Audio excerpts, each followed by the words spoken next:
When Christian apologists are presented with solid evidence that the Bible endorses slavery, what they will typically do is claim that slavery, as depicted in the Hebrew Bible, was more ethical than slavery practiced in surrounding nations.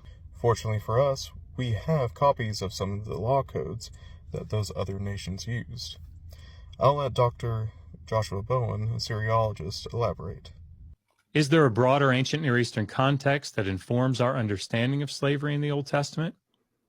As you can see on the screen, there are many law collections that are very well preserved from the ancient Near East, from the 3rd through the 1st millennia BCE. 3 quick examples of laws that will likely sound familiar to the viewer are Laws of Hammurabi 117. If an obligation is outstanding against a man, and he sells or gives into debt service his wife, his son, or his daughter, they shall perform service in the house of their buyer or of the one who holds them in debt service for 3 years.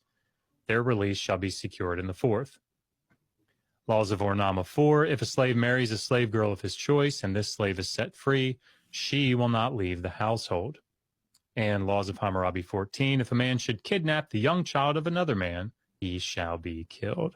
And so we see that the law codes of these other nations, whenever it comes to slavery, were at least comparable to those of the Hebrew Bible. But even if we were to grant their argument, it's still just a clear deflection of the fact that the Bible endorses debt, chattel, and sex slavery.